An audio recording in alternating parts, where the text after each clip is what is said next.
When things hit hard, we should never settle down thinking that it has happened because of some evil forces which have power on our life, or something I must have done, or something must be there, some kind of evil attack and all.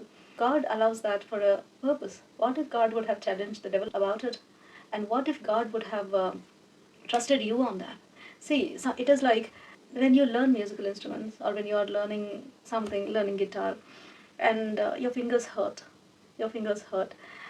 But what if it is your child who is learning, and you are also a musician, and your child is learning to play? And what would you say? It's okay. It's painful. And what would you say? It's okay. Say, it's okay. Bear with it. It's for good. It's for good. So anything that causes pain is going to reap a good thing. That is why the saying, no pain, no gain. Even the Bible quotes a beautiful quote like, unless a seed dies, it is not going to bring forth new life. So something there must be given up, the comfort. Something there must be invested, endurance. So these things we have to keep in mind. So whysoever God allows certain things for us to feel, when we feel it to prayer, also as God's people, we feel certain things, and those things are not going to affect us under any circumstance. Things happen in such a way, one after other, one storm after other, and you will begin to think that why are all these storms coming up? Why are all these things happening?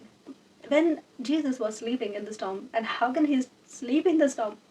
That is because he must have been tired after healing, after all that. And disciples will be tossed, and the small boats will be getting tossed, and they don't know when it is going to roll over. And they come and they wake the Lord up, and he will say, where is your faith?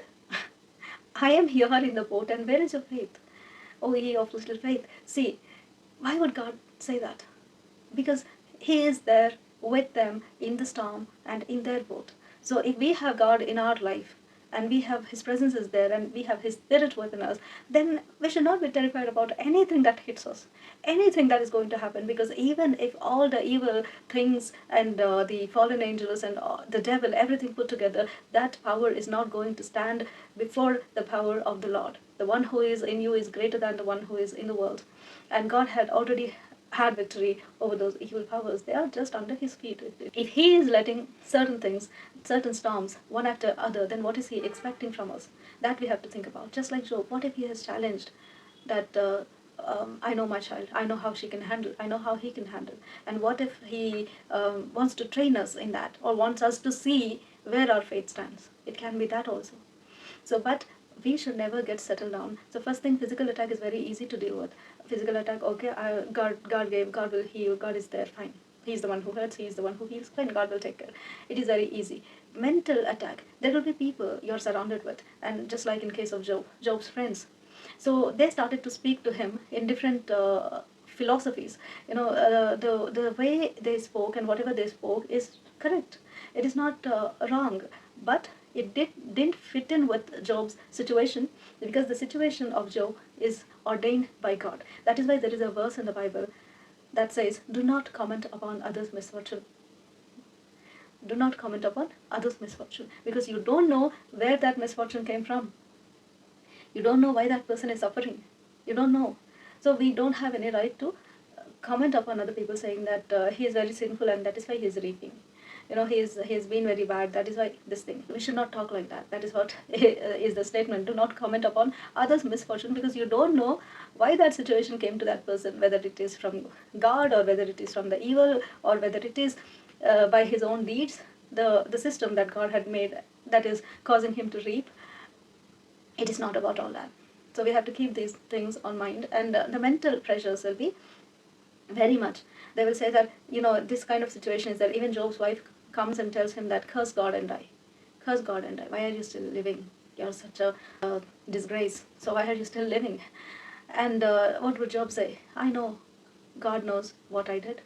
God will deal with me if there is anything like that. God will deal with me. God has seen. And God will come afterward to save me. I know my Redeemer lives. That is the strong statement given by Job. He was there with all the wounds and all, and using the pottery pieces to scratch his wounds. And in such bad situation, and in such kind of misery and agony and pain, physically and mentally tormented by everybody around him, by the closest people around him, and still he did not yield, saying that, okay, let it be, whatever is happening is my fate, it is my bad. He didn't say all that. He said that, I know my Redeemer lives. And God has seen, God knows, God knows. So that is courage, I must say, to face tomorrow. Courage to sit there and in front of everybody and just imagine the fear that people would have when God lifted him from his position. And when God came down to talk through the wind, and his friends would see, they are testifying that God himself has taken the side of Job. So that is what people will say. Don't settle down to think, to be weakened enough to be hit by the storms, and even when the ground under your feet shakes, to make you feel that okay, fine, this is my bad, this evil thing is happening because I would have done something, because of my sins, because of my. If you as a Christian are saying that, then are you believing in the grace of God? Be it so that we would have done any kind of mistake, it would have been our mistake, absolutely, let it be so, 100%. But what are we supposed to concentrate on? Go to the throne of grace, because there is the cross out there that we can approach. We are not supposed to say that, okay, I'm reaping this evil because of my sins, because of whatever, because evil has got power and over my life and all. No, if you really have invited the Lord into your life, then He is out there. The evil people around you will make you think or make you feel that you are under the evil's control and everything. No, don't settle down thinking in that manner. You belong to God.